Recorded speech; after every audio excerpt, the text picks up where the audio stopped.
Bonjour à vous tous qui nous écoutez de partout. Je suis Franck Assimbo. Je suis congolais de la province orientale. Je voudrais vous présenter une petite émission ce matin. Une petite émission qui se trouve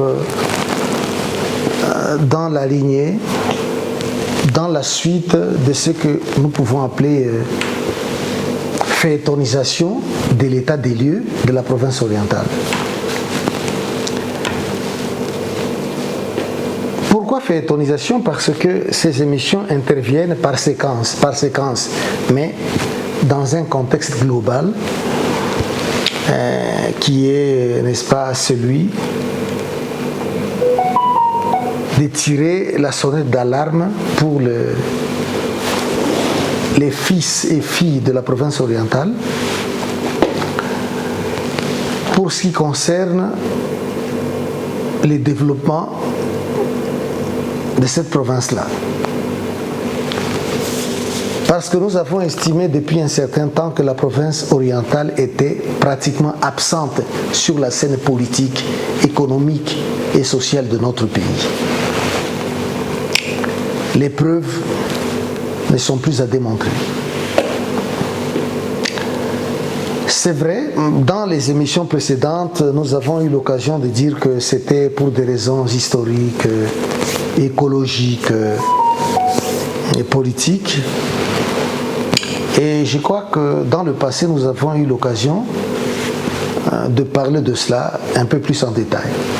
Mais ce matin, je voudrais, n'est-ce pas, c'est certainement que ça va mettre certaines personnes d'entre nous un peu mal à l'aise. Je ne suis pas égoïste, la charité bien ordonnée commence par soi-même. Je crois que nous avons des priorités dans la province orientale. Sur le plan politique, sur le plan économique, sur le plan social. Sur le plan politique, parce que j'estime que nous avons besoin dans la province de créer notre propre parti politique dans laquelle toutes les filles et fils du pays, j'ai dit de la province, ça peut être un lapsus linguae qui peut être interprété en mal pour dire qu'écoutez, la province orientale veut se faire déjà un pays. Non, c'est pas comme ça. Je ferme les parenthèses tout de suite. Donc, parce que dans ma compréhension, quand je parle de la province orientale, c'est de l'ancienne province orientale. Parce que pour des gens comme nous, la nouvelle subdivision territoriale nous importe peu. Nous sommes toujours dans la pensée de considérer que le Congo reste unique, uni et indivisible en tant que pays, en tant que nation, mais les provinces existent dans l'air, n'est-ce pas, entités politiques, économiques, culturelles et sociales. Je disais donc que nous avons besoin d'un parti politique, ou disons de la province, où chacun de nous puisse se retrouver. Parce que jusque-là, la province orientale a joué un rôle de seconde zone sur la scène politique. Un rôle d'accompagnateur. Ça doit être une chose, du passé, désormais. Nous devons nous choisir parmi les hommes et femmes de la province ceux qui ont un bon profil moral, intellectuel, de pouvoir être aux commandes, prendre le gouvernail politique de la province. Parce que le moment venu, si nous n'avons pas, disons, au moment des échéances électorales, quand nous n'avons pas nos propres représentants à nous, qui peuvent, n'est-ce pas, nous représenter dans les différentes institutions de l'État, ça va être très difficile pour nous d'émerger et de parler au nom de la défense des intérêts de la province. Ça doit être difficile, rien à faire. Sur le front économique, la province orientale est en retard. Quelle est la contribution de la province orientale en termes de PIB, produit intérieur brut? Non, c'est malheureux. Non. Nous devons identifier des entrepreneurs dans la province. Nous devons identifier des gens à l'extérieur du pays qui peuvent, n'est-ce pas, nous faciliter la tâche de nous trouver des entrepreneurs internationaux, des entreprises qui peuvent venir dans la province, investir dans la province et ce faisant, certainement que nous allons nous retrouver. La province, le pays aussi. Nous sommes en retard. Parce que dans les pays civilisés, au fait, le poids de la province, ça représente sa contribution en termes de PIB. Nous sommes en retard aussi sur le plan social, dans la mesure où nous n'avons pas un espace, nous les gens de la province orientale, un espace d'interaction sociale, un espace de concertation, un cadre intellectuel d'interaction sociale et de concertation pour pouvoir identifier nos faiblesses, nos points forts et par rapport, n'est-ce pas, aux grands enjeux, n'est-ce pas, au niveau du pays, au niveau, n'est-ce pas, de l'Afrique et au niveau mondial.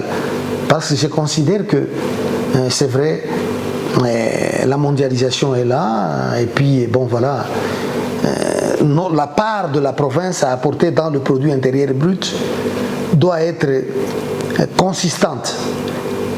Et de fil en aiguille, le pays tout entier va en profiter et puis bon voilà, essayer de travailler sur les agendas qui sont les nôtres à l'échelle mondiale. Nous sommes en retard, mes chers amis. Mais la raison surtout de mon intervention, c'est que ce matin, c'est que je suis tombé sur un document qui s'appelle USAID. USAID, pour ceux qui ne le savent pas, c'est une agence américaine pour le développement international. Et je suis tombé sur ces documents, pas plus loin que 2 jours. C'est un programme de gouvernance intégrée qui a pour mission, dans le cas d'espèces au Congo, de créer un cadre de bonne gouvernance et une capacité locale nécessaire pour améliorer la prestation de services clés en matière de santé, d'éducation et de développement. Très bien, une très bonne chose. Et ici, les provinces qui sont ciblées, qui vont bénéficier de ces programmes de l'agence américaine pour le compte du gouvernement, voilà les provinces d'intervention. C'est les Hauts-Katanga, les Hauts-Ouélé, le Kasaï central, le Kasaï oriental, les Lualaba, le Nord Kivu et le Sud Kivu. Mes chers amis, ne soyons pas naïfs quand même. Ne soyons pas naïfs quand même. À la lecture de cette liste, on peut déjà suspecter un agenda caché. Qu'est-ce qui se passe? Si j'entre dans votre logique que nous avons 26 provinces, ou province 7, donc il y a 7 provinces qui vont bénéficier de ces programmes de l'USAID en matière de santé, d'éducation et de développement.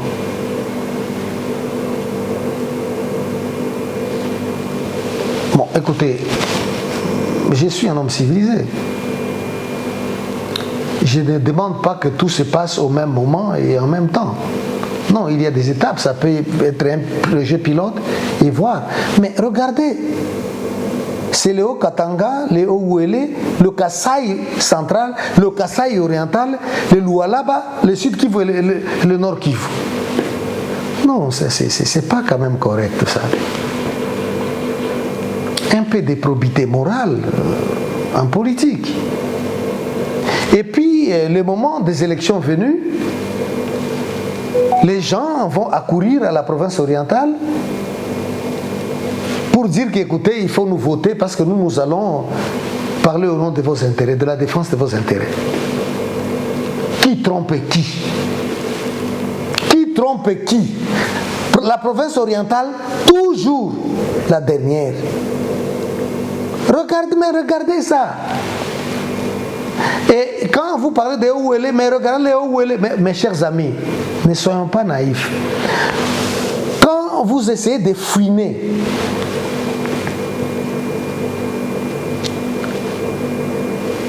le comment et le pourquoi de cette liste, vous allez trouver que il y a un agenda caché. Ça, qu'on se le dise. Et nous, dans la province orientale, on continue à garder le silence. Regardez cette liste-là. Je crois que nous devons nous lever et nous battre comme des hommes pour parler de nos intérêts, pour parler au nom de la défense de nos intérêts et nous battre pour faire respecter nos intérêts. Je crois que nous sommes sur une piste dangereuse, nous les gens de la province orientale. C'est pourquoi j'ai toujours milité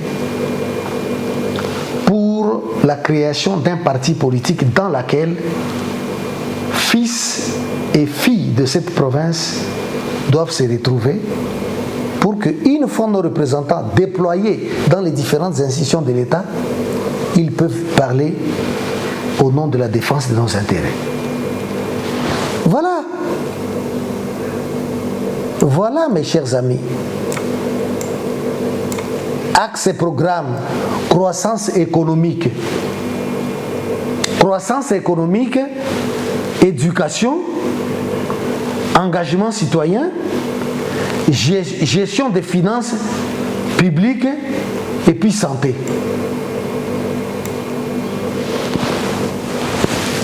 Integrated governance activity.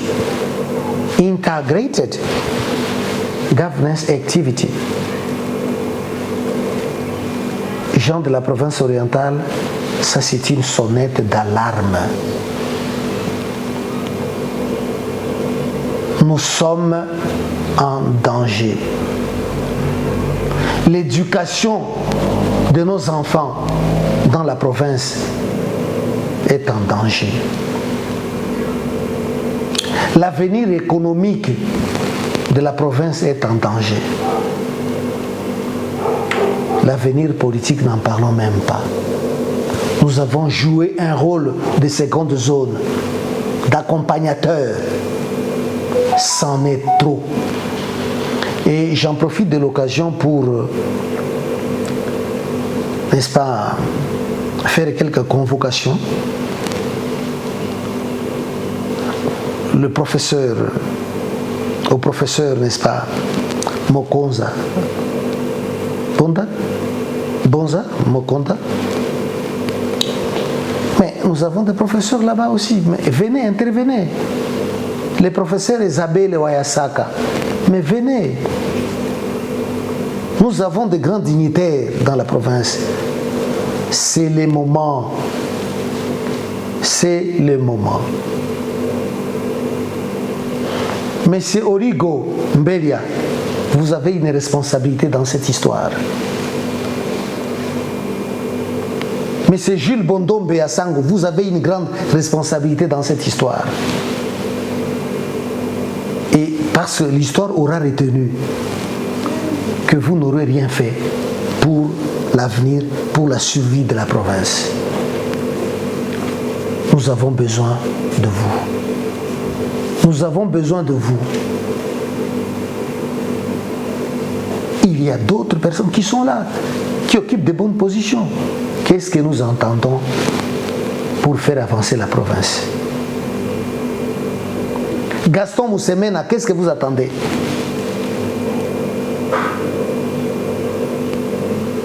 Baraka Louyou, qu'est-ce que vous attendez, mon frère?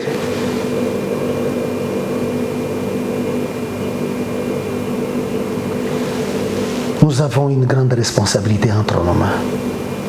Si on ne parle pas et si on n'agit pas.